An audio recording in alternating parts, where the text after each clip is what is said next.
So let me ask you a question. When you're building the software that literally runs our world, what's more important? Is it the absolute flawless perfection of the final product, something guaranteed to be safe and incredibly efficient? Or is it the sheer speed and simplicity of getting from just an idea to a real working thing? Well, it turns out that two of the most powerful programming languages out there today have two very different answers to that question. And that question, it's right at the heart of this huge debate happening in software development. A debate that's perfectly captured by two modern titans, Rust and Go. In this explainer, we're going to break down what makes these two languages tick, their core philosophies. Then we'll dive into how those ideas actually translate into real-world performance.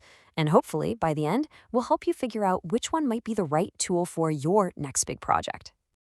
All right, first step, safety versus simplicity, the core philosophies.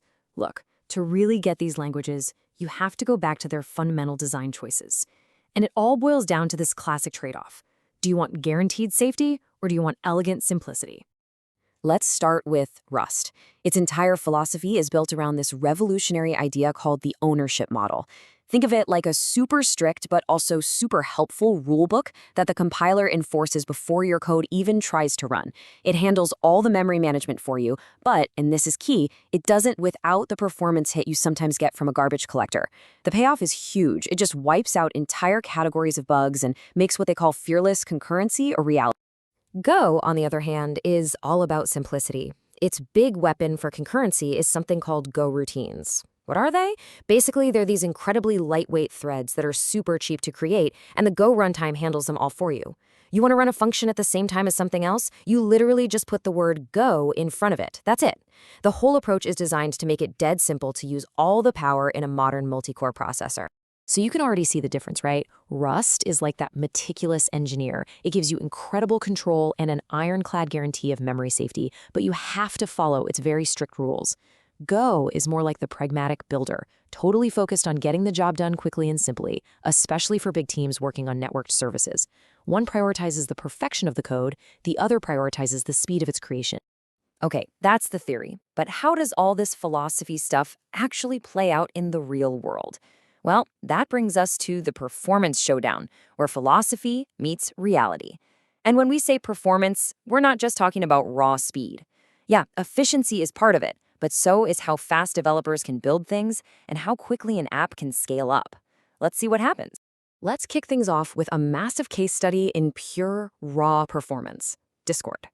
Now, they actually started out using Go for a key service, but as they grew, and I mean grew to millions of concurrent users, they started hitting some serious performance walls. They needed the kind of speed you get from C, but without all the dangerous memory management headaches. And as one of their engineers said, Rust basically offered them the best of both worlds. And the results after they rewrote that service in Rust, they were absolutely staggering. Get this. Discord saw their request handling capacity increase tenfold, 10x. That's a jump from 200,000 requests per second to over 2 million. Just wow. But it didn't stop there. They also saw their resource usage just plummet. We're talking a 30% reduction in how much memory they were using. In practical terms, that means they could support way more users on the exact same servers. That's a huge win. And for all of us using Discord, the experience got noticeably snappier. They managed to cut the latency in half, a 50% drop. That means messages were delivered faster, joining voice channels was quicker, everything just felt better. This is a perfect example of the raw power you get from Rust's performance-oriented design. And look, Discord isn't some one-off success story. Cloudflare, the company that powers a huge piece of the internet, rewrote one of their core services in Rust too. The result?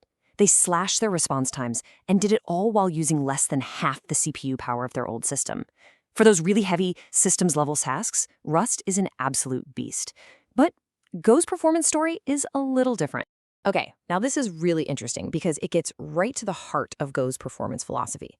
See, when Go added generics, they chose a way to do it that keeps compile times lightning fast.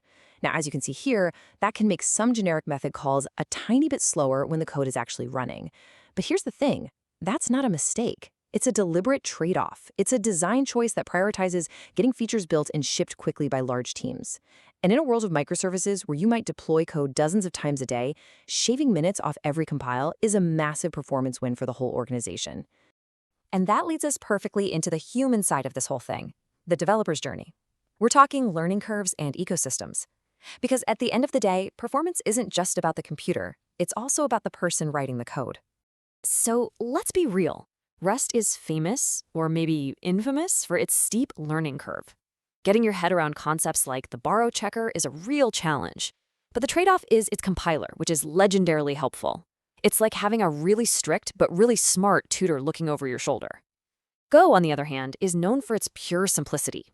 It has a pretty small set of features, which makes it way easier to pick up. And that leads to those super fast compile times we were talking about, so you can test things really, really quickly.